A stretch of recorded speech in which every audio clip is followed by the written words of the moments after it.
Good evening again. I'm laughing because I've just walked you in and now I come at the front. It makes me think of a Buster Keaton film where he plays all the parts. You know? But anyway, welcome to Sans Films and welcome to Sans Film Music Room. And also welcome to all the people who are watching online. There's actually tonight more people watching online than they're watching they're in the room. Welcome. For those who've never been here before, I explain that Sans Film is, above all, it's not a regular venue as such. It's a studio. We've been here making films and collaborating to films since 1975. And this room is actually a studio. It's a TV or film studio where people come do interviews and film and recording or sound recording or music videos and so on and so forth. Over the years, we've always had a certain element of live performance. In fact, the planning application back in 1975 was for live performance space. So it's always been.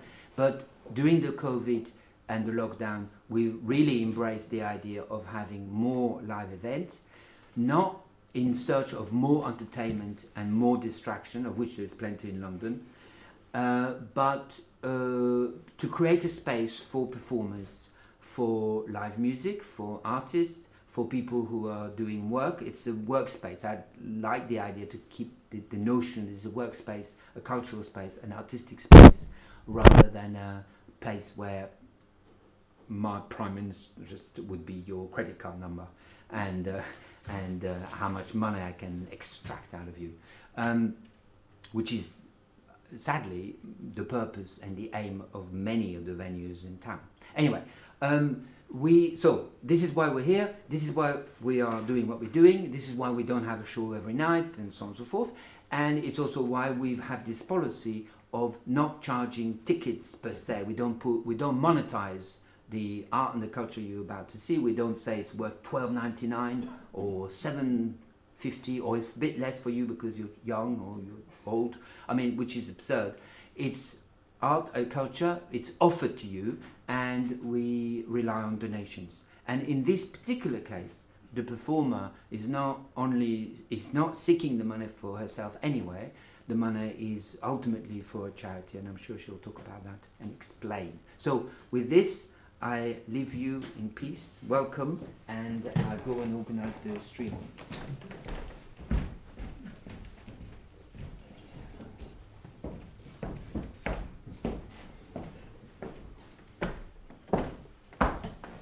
Good evening. And thank you very much for coming. Lovely to see you all. And to those who are watching online, hello, thank you. I feel I ought to raise my voice because you're so far away, but it doesn't make any difference, does it? As I just heard what Olivier said, and this evening any profits that are made will go to Heart Research UK, which is a wonderful charity, I think. Partly because they don't approach people on the street and it gets embarrassing walking past. You can't give to everybody, and they don't knock on the door and say please pay so much per month. They do projects, and projects like this in a way where people are happy to do fundraising for them, which I'm very happy to do. But the other reason I'm here is because I love Stevie Smith's poetry. I think her writing is absolutely great. And yet there are many, many people who've barely heard of her, or if they have, they say, oh, who's he then? Who's he? There was a jockey called Stevie Smith, and she was riding a horse one day, because her name was Margaret Florence, and she was riding a horse, and someone said, oh, you look like Stevie. And from that day on, everybody called her Stevie, apart from her aunt, with whom she lived. So she wrote about, and you'll forgive me if some of you do know lots about her, and I'm not an academic and I'm not an expert. I'm an actor. So I love her work because of the visual images that I get from it, and I just love what she says. In other words, that's a disclaimer. Don't ask me any questions at the end because I probably won't be able to answer them. Forgive me. So, and I couldn't possibly learn all the poems, because I kept changing them. I read so many poems to choose for this event, and I tried to choose perhaps some of her lesser known work. Of course, I will be reading the really well-known one, and if you think I don't know what that is, when I read it you will know it. It's very famous. I also won't be reading her first ever poem, penned while still at school. It's called Spanky Wanky. If you must hear it, could you just speak to me afterwards a bit, quietly? So she wrote about humans and cats and dogs and big cats too, just you wait. She ate her way through the classics and was very, very knowledgeable about them, even not having been to university. There's a lesson there, I think. She had a lifelong issue with Christianity, which wasn't really resolved at the time of her death, I don't think. She wrote quite prophetically about the immorality and consequences and dangers of war. And she was born into the right-winginess of the so-called lower middle class, but grew up into the more left-wing literati of the 1930s, hanging out with George Orwell, Cecil Day-Lewis, W.H. Auden et al. But she retained a certain respect for British tradition. It's always good, I suppose, if you haven't heard of somebody, to start with a short biog. And everything I wrote and everything I read was, then this, then this, then this. And then I came across something that she wrote herself. Kay Dick, who was quite an important person, really. She was an author, she was a journalist and a publisher, and important because she was the first female director of a British publishing house, King & Company. She was a friend and influential supporter of Stevie and her writing. And following a request that she made to Stevie, she received this letter. Dearest Kay, I remember you wanted some biog from me. It's precious dull, I must say, unless we dip into fiction. One might say, for instance, born in Afghanistan on a picnic by accident, etc., etc. But the truth is, born in Hull, came down south at the age of 4, lives ever since in London. Educated at famous, like hell it was, Girls' Pioneer Public School, the Miss Buss one, North London Collegiate, Miss Buss of the well-known rhyme, Miss Buss and Miss Beale, Cupid's arrows ne'er feel, they are not like us, Miss Beale and Miss Buss. But note, Miss Beale founded Cheltenham Ladies' College, so there. Money being short, and school reports singularly unpropitious for a university whatchamacallit, I went to Miss Hoster's Secretarial Training College. Oh, these colleges.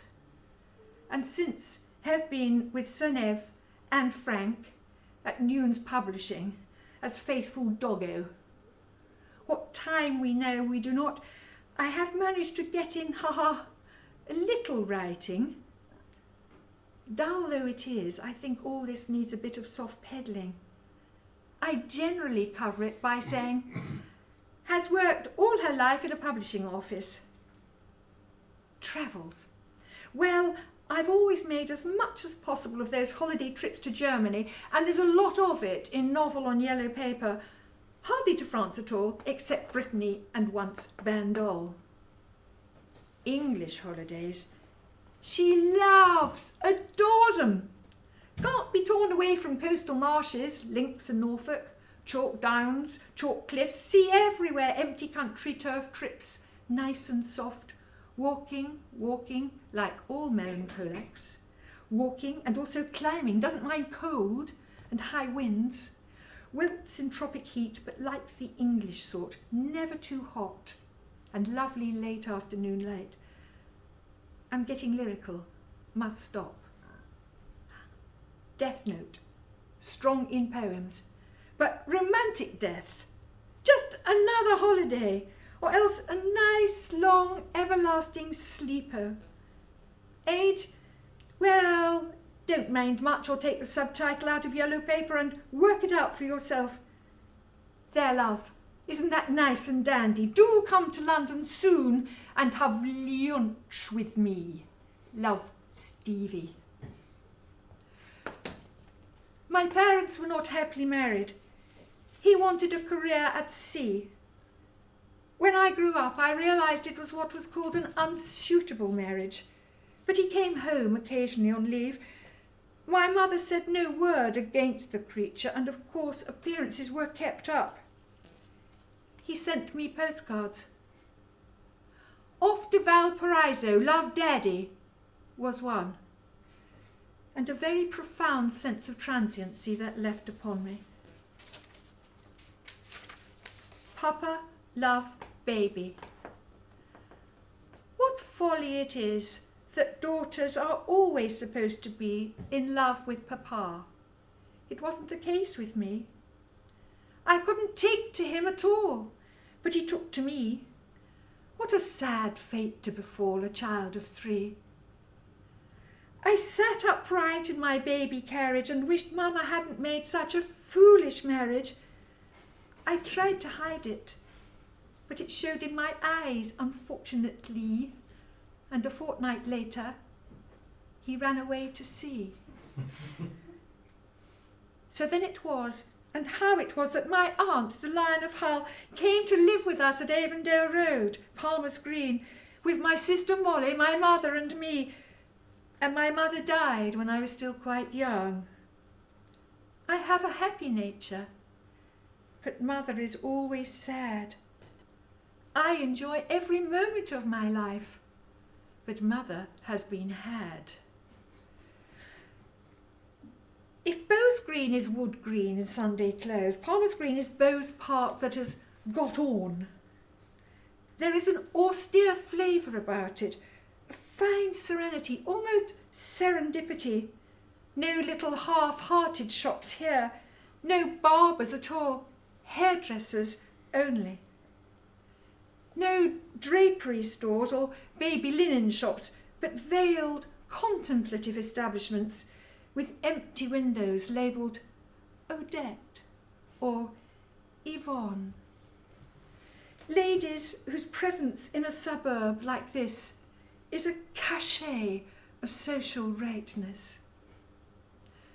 This Englishwoman is so refined.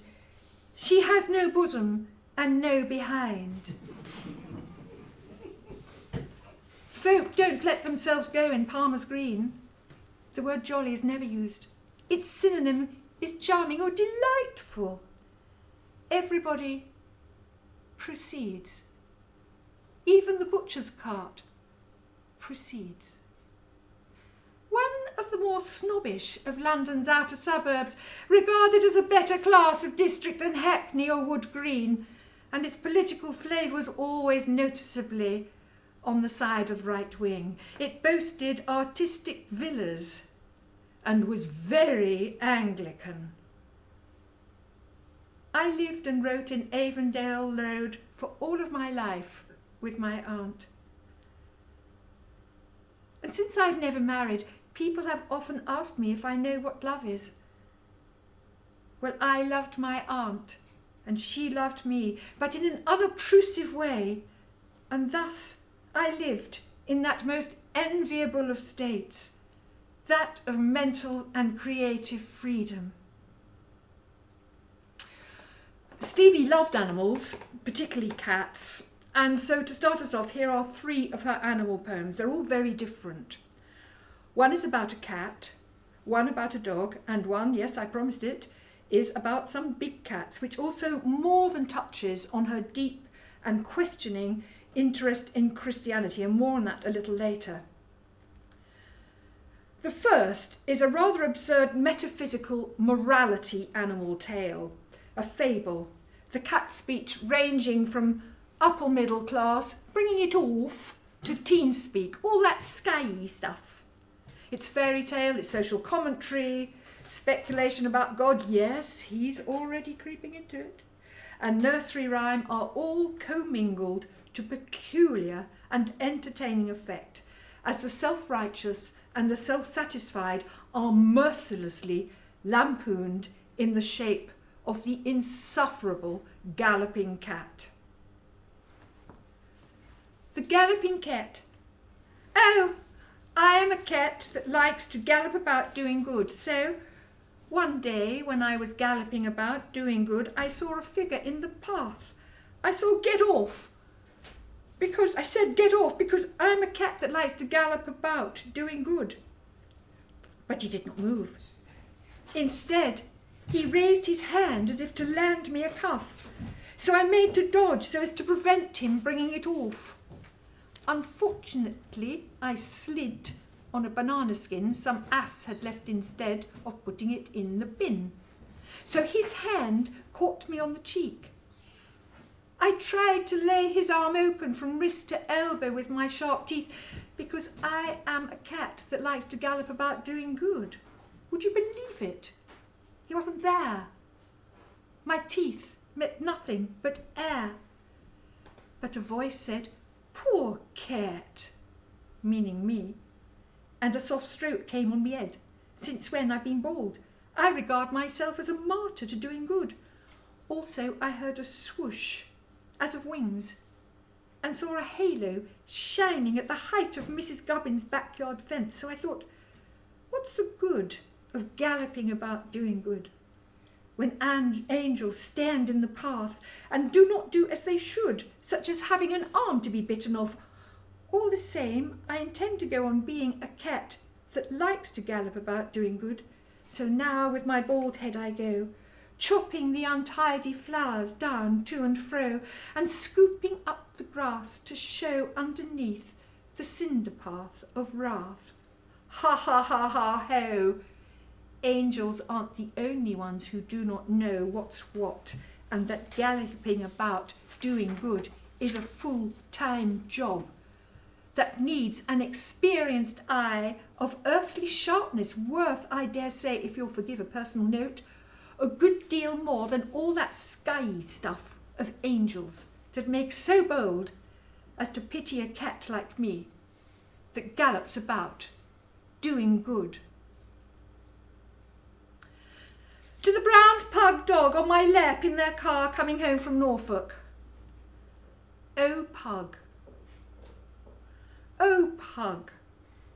Some people do not like you, but I like you. Some people say you do not breathe, you snore, I don't mind. One person says he is always conscious of your behind. Is that your fault? Your own people love you. All the people in the family that owns you love you.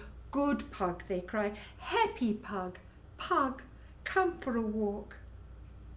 You are an old dog now, and in all your life you have never had cause for a moment's anxiety, yet in those great eyes of yours, those liquid and protuberant orbs, lies the shadow of immense insecurity. There panic walks.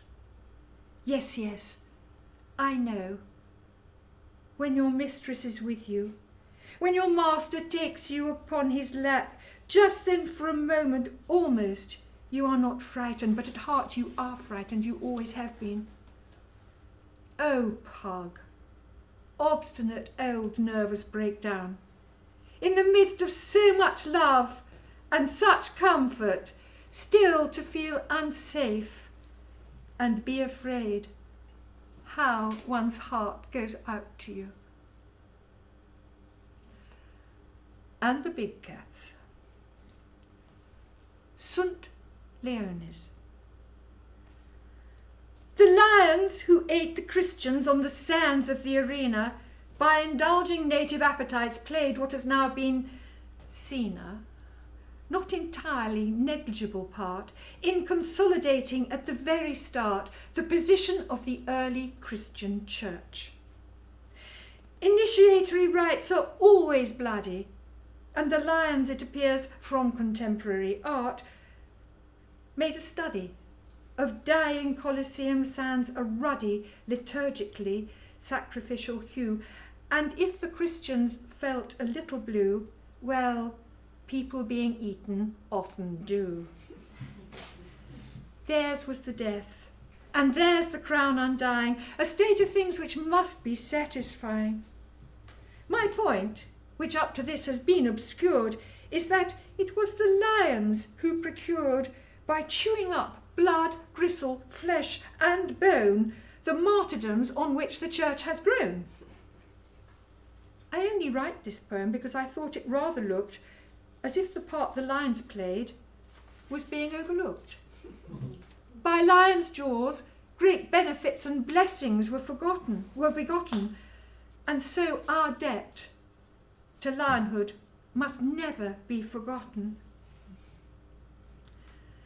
Stevie also wrote about love. It's recorded that in her life there were at least 2 possible long-term suitors, boyfriends, one of whom became her fiancé.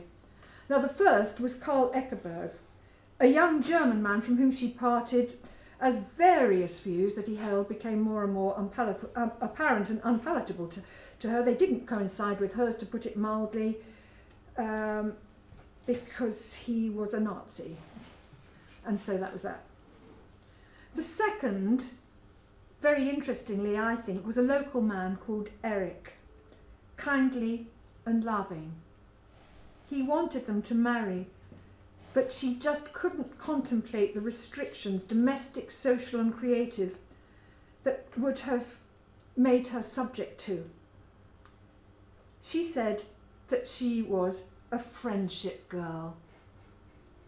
And she really was a friendship girl. She had many, many friends, not the marrying kind.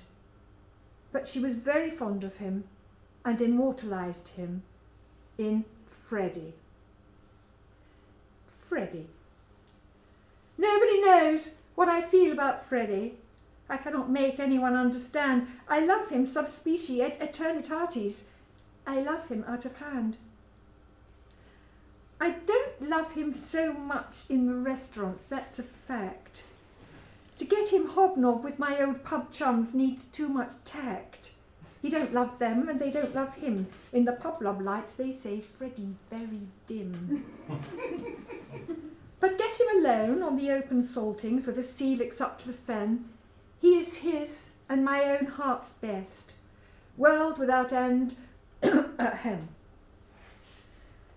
People who say we ought to get married ought to get smacked. Why should we do it when we can't afford it and have ourselves whacked? Thank you, kind friends and relations, thank you. We do very well as we do. Oh, what do I care for the pub love lights and the friends I love so well? There's more in the way I feel about Freddie than a friend can tell. But all the same, I don't care much for his milieu. I mean, I don't animate Mitch in the ha-ha well-off suburban scene, where men are few and hearts go dumpty-dump in the tennis club love lights, poet very dumb. But there never was a boy like Freddie for a haystack's ivory tower of bliss, where, speaking subspecie humanitatis, Freddie and me can kiss. Exiled from his milieu, exiled from mine, there's all Tom Tiddler's time pocket for his love and mine. Ped. I always remember your beautiful flowers and the beautiful kimono you wore when you sat on the couch with that tigerish grouch and told me you love me no more. What I cannot remember is how I felt when you were unkind. All I know is if you were unkind now, I should not mind. Ah, me. The power to feel exaggerated, angry and sad. The years have taken from me. Softly I go now, ped. When I was first asked to record 1 or 2 poems for the BBC, I was terribly nervous. And I took along my friend Olivia Manning. That was long before she took great umbrage at something I'd said, apparently.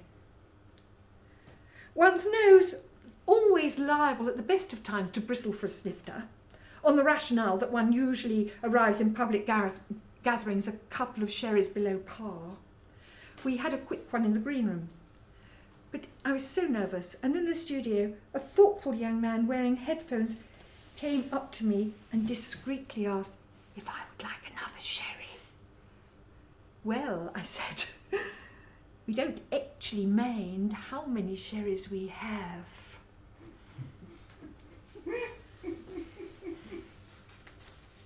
Infelice. Walking swiftly with a dreadful duchess, he smiled too briefly. His face was pale as sand. He jumped into a taxi when he saw me coming, leaving me alone with a private meaning. He loves me so much, my heart is singing. Later, at the club, when I rang him in the evening, they said, "Sir Rat is dining. No, madam, he left no message." Ah, how his silence speaks. He loves me too much for words. My heart is singing. The Pullman seats are here, the tickets for Paris. I am waiting. Presently the telephone rings. It is his valet speaking. "Sir Rat is called away to Scotland. His constituents." Ah, the dreadful Duchess. But he loves me best. Best pleasure to the last. My heart is singing. One night he came. It was 4 a.m. Walking slowly upstairs, he stands beside my bed.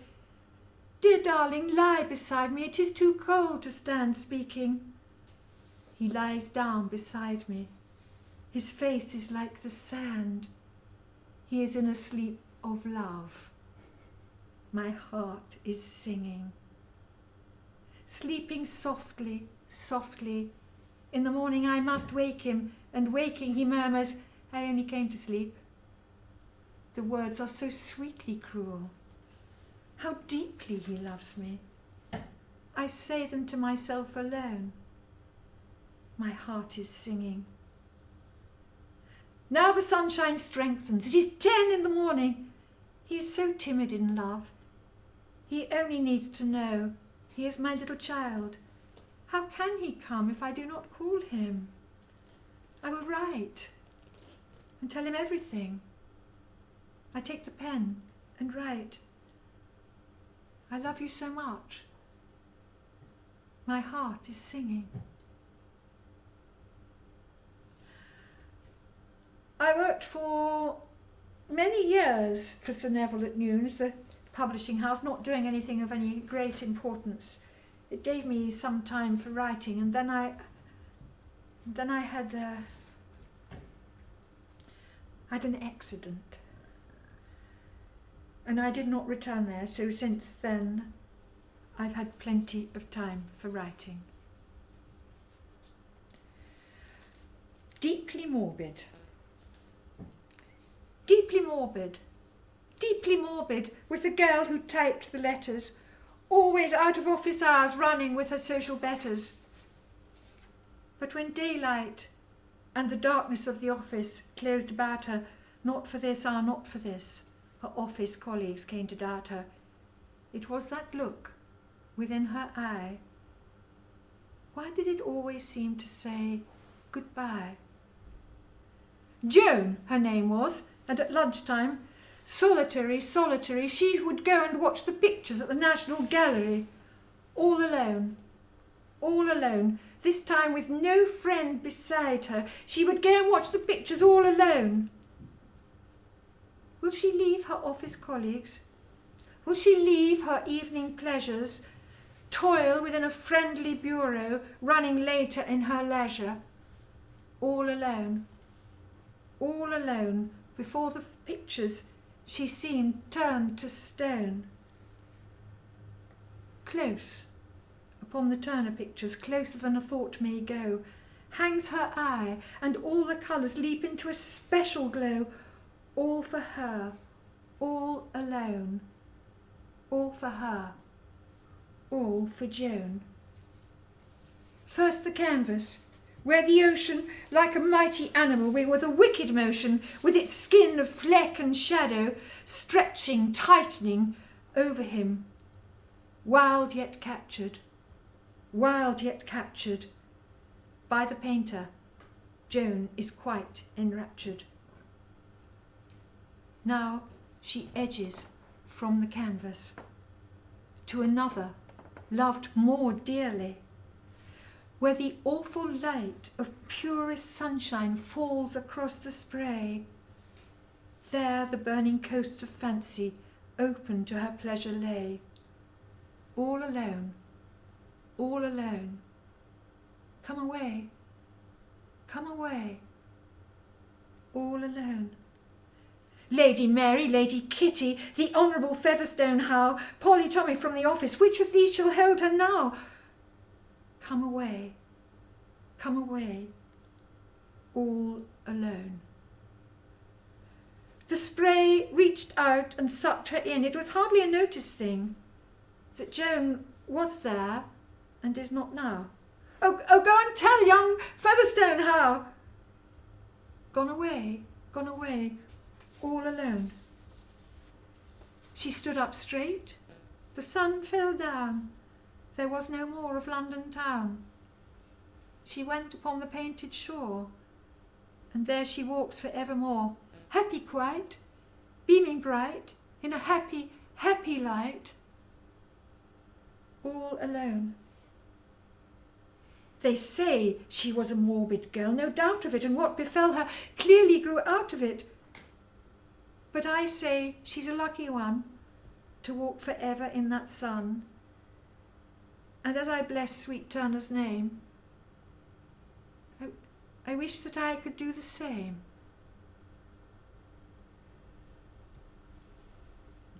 The reason. My life is vile, I hate it so. I'll wait a while and then I'll go. Why wait at all? Hope springs alive. Good may befall. I yet may thrive. It is because I can't make up my mind if God is good, impotent, or unkind. Again and again, I have twisted and turned myself, as much of a twisting and turning as our friends today in Christian churches. I found, or so it seemed to me, the tangles and entanglements to be of Christianity's own making, as to these 2 points especially, which still today, grown up and grown old as I am, puzzle me.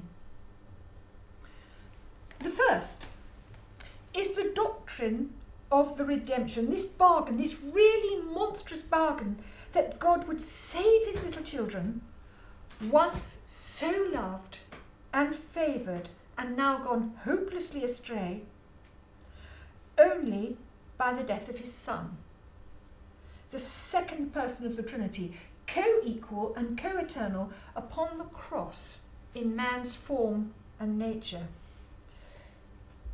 This seems a bargain dishonourable both to proposer and acceptor, and productive of great harm to the human race because of the burden of guilt and gratitude it imposes.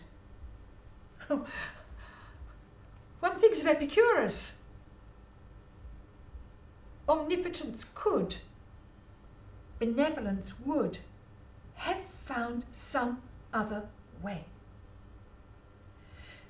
The other point that puzzles me, and I found no answer, is the Christian teaching as to the dual nature of Christ, that he was at the same time perfect man and perfect God. For if he was perfect God, the second person of the Trinity, then he could not sin. Because if he had sinned, the Trinity would have sinned too, and this is not possible, for the Trinity is by definition perfection, and perfection cannot be less than perfection. But if Christ could not sin, How then was he man?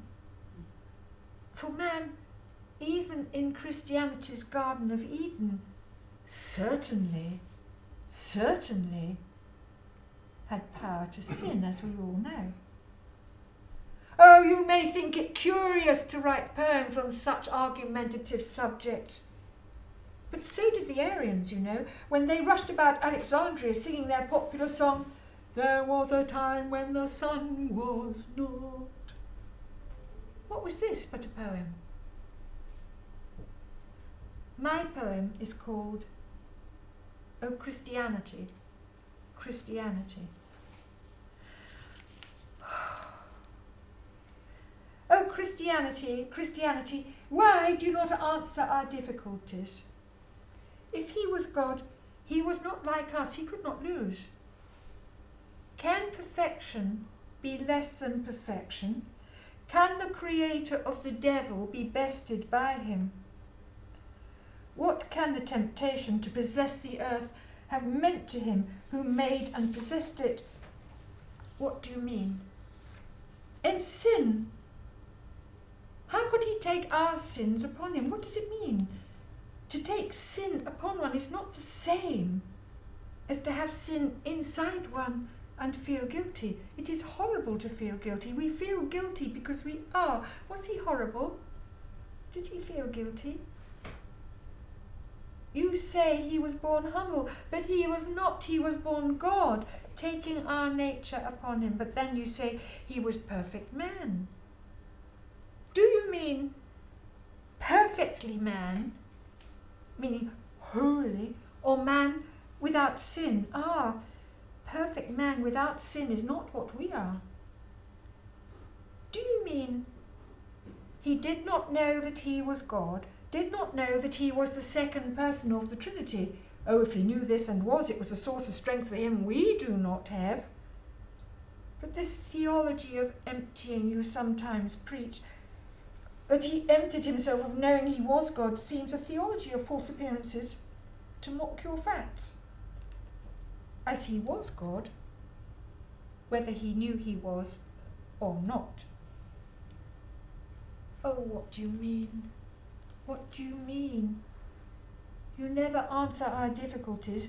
You say Christianity, you say that the Trinity is unchanging from eternity, but then you say at the incarnation he took our manhood into the Godhead that did not have it before, so it must have altered it, having it. Oh, what do you mean? What do you mean?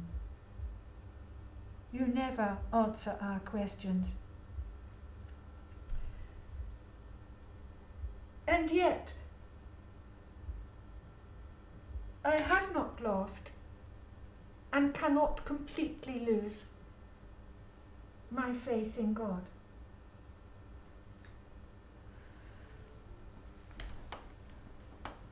God the Eater. There is a God in whom I do not believe, yet to this God my love stretches. This God whom I do not believe in is my whole life, and I am his.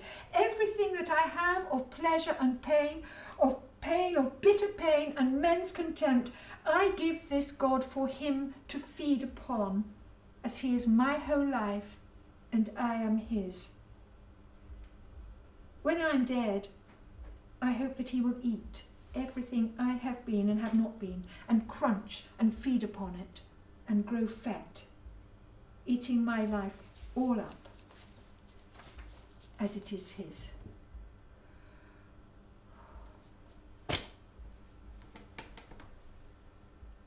I am too tired for words. It might seem, being everlastingly too tired for words, might seem a serious handicap to a writer. I cannot complain myself that it's turned out quite like that.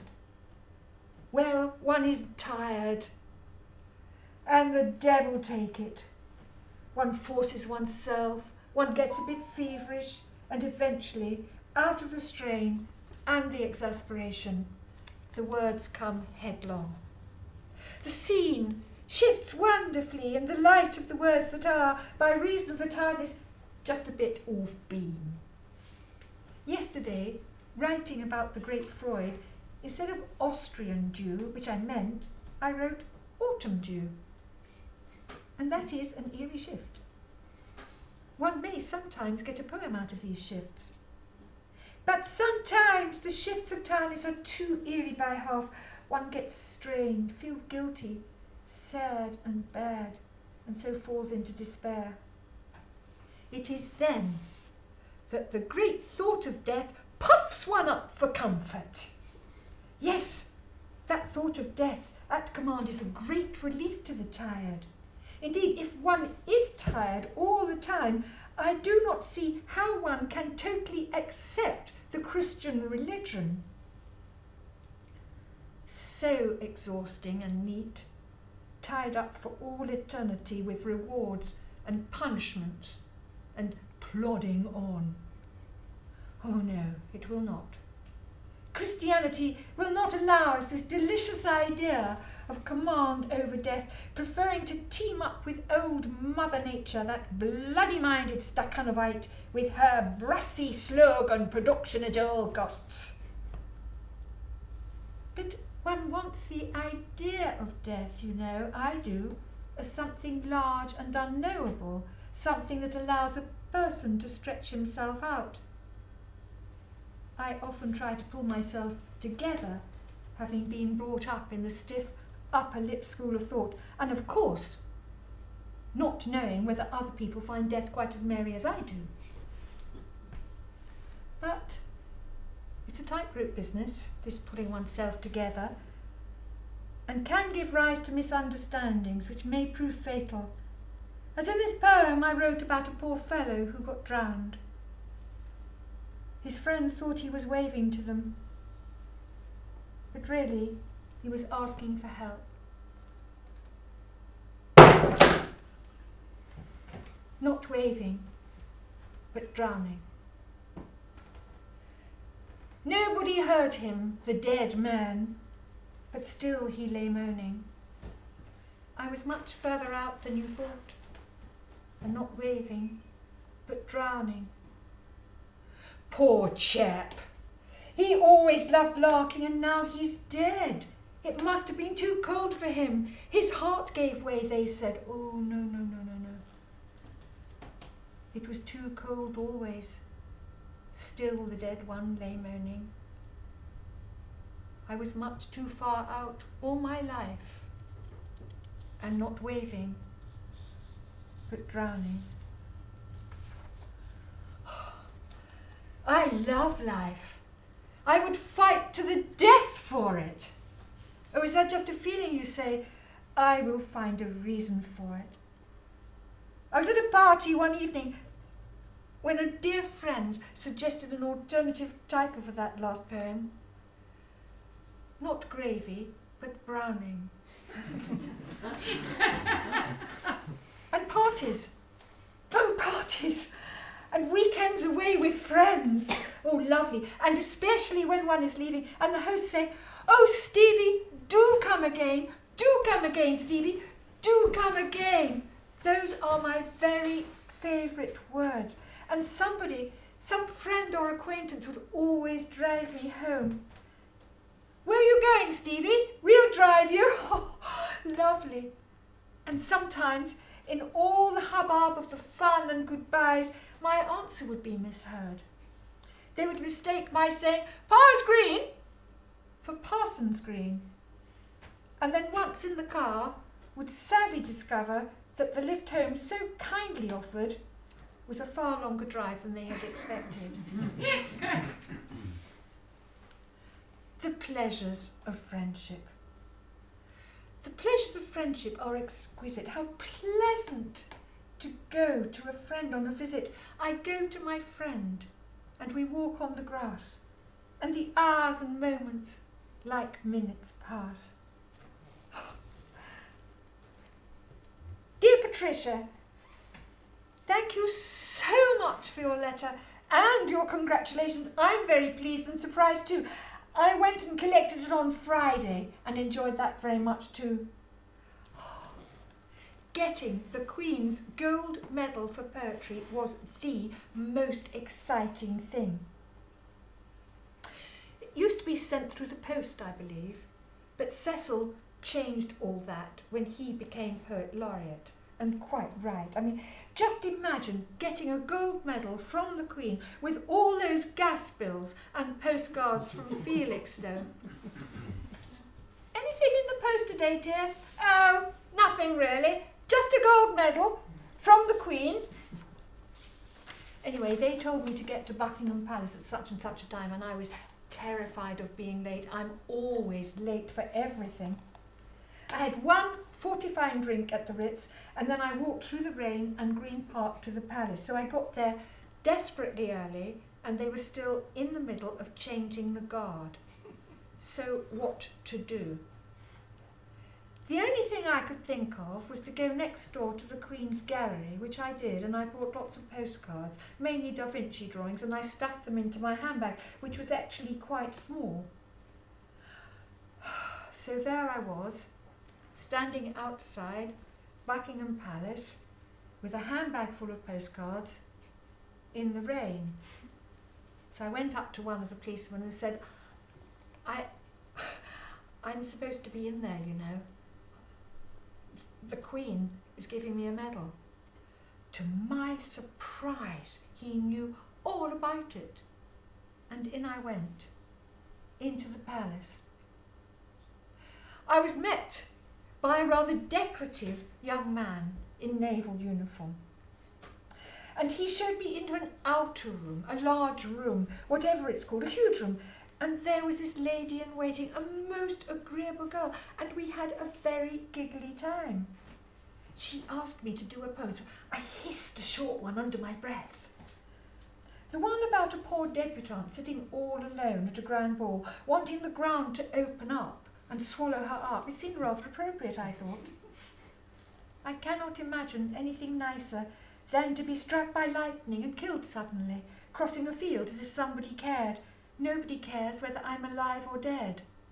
Oh, my word, yes. We had a very jolly time talking about poetry. I adored that part of it. Then the one before me came out. A staggering looking woman. Oh, heavens, I thought. I'm not properly dressed for this. I bought a hat in a jumble sale. It was only 5 shillings, a tremendous bargain.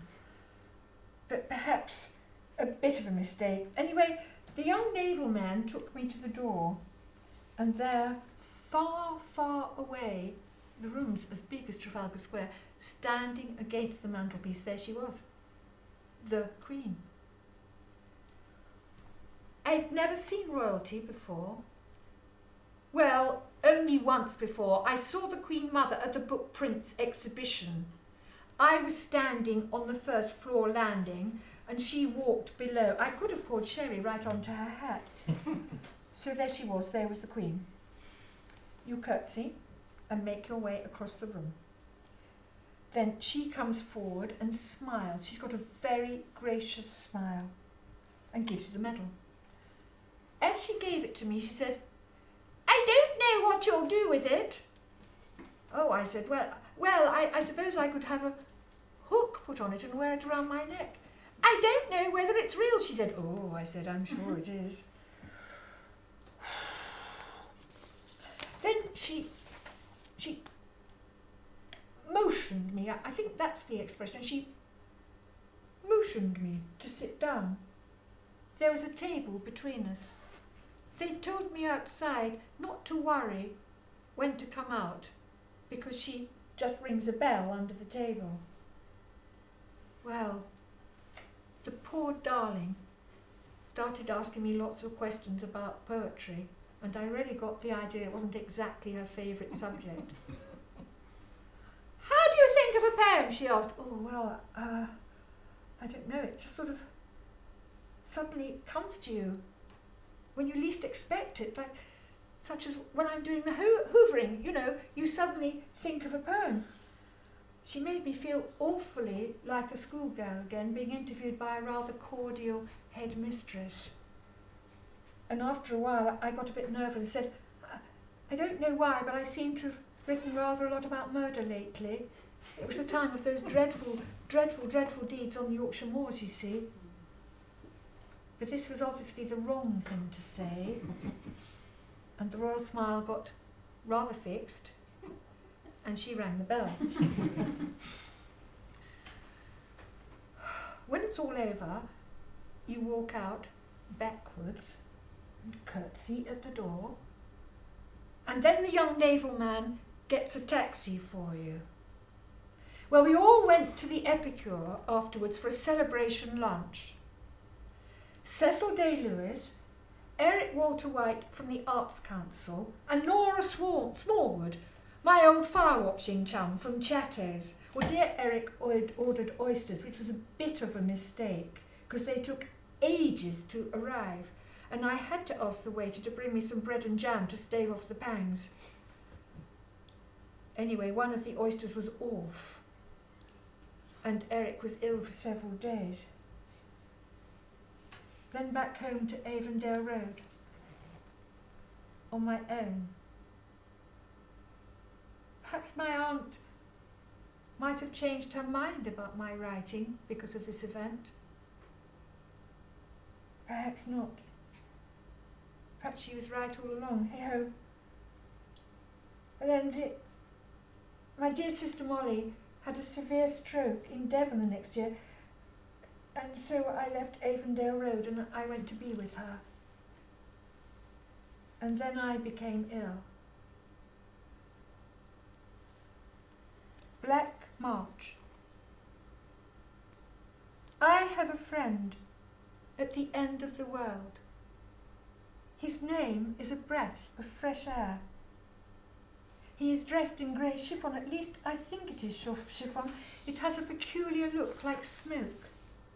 It wraps him round. It blows out of place. It conceals him. I have not seen his face,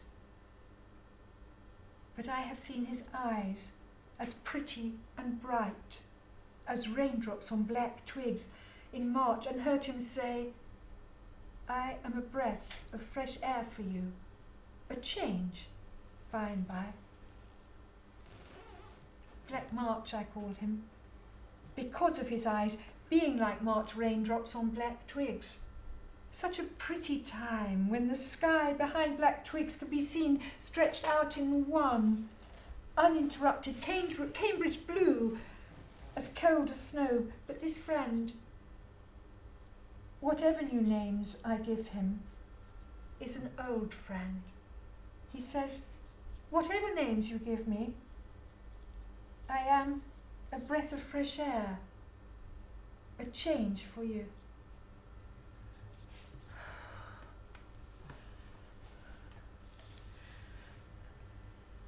Dear Jim, I had a very peculiar toss down. I'm actually writing this at 1:30 in the morning as I cannot sleep. I don't always sleep very well. So writing said, and please forgive this sort of papers. I've lost all the other lots of them. I have fits of losing control over words and fainting too, not lasting long. Rather awful. Fits only when I'm very tired. I am ill now and have to stay here until the doctors here finish with me. Dr.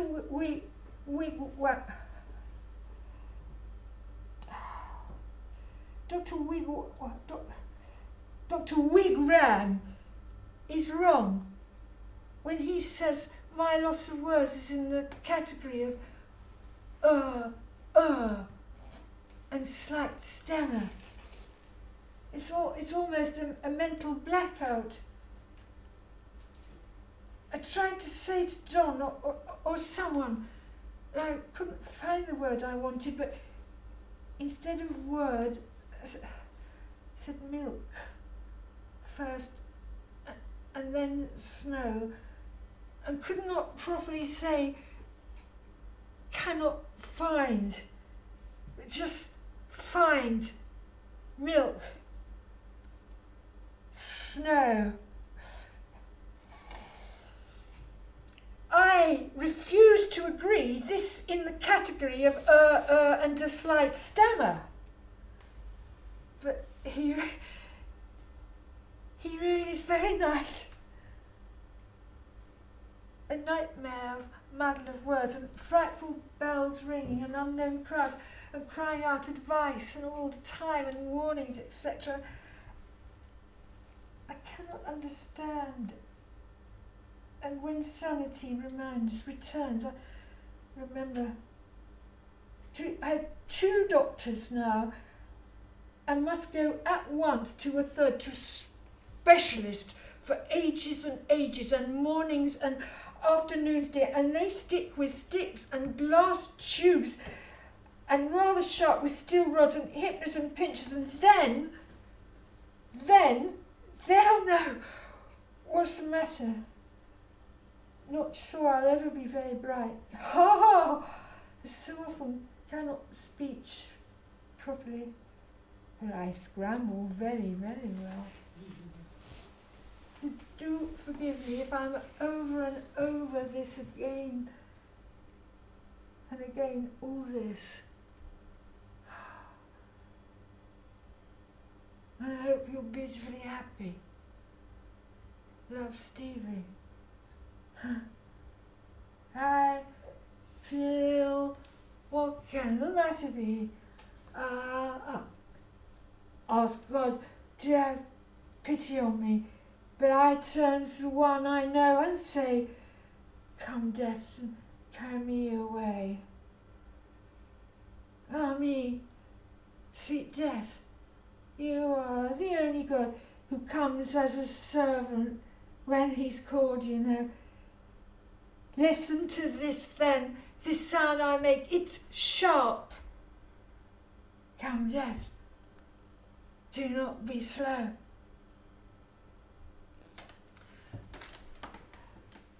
That was the last poem that Stevie wrote. She died on March the 2nd, 1971, of a brain tumour. She was 69.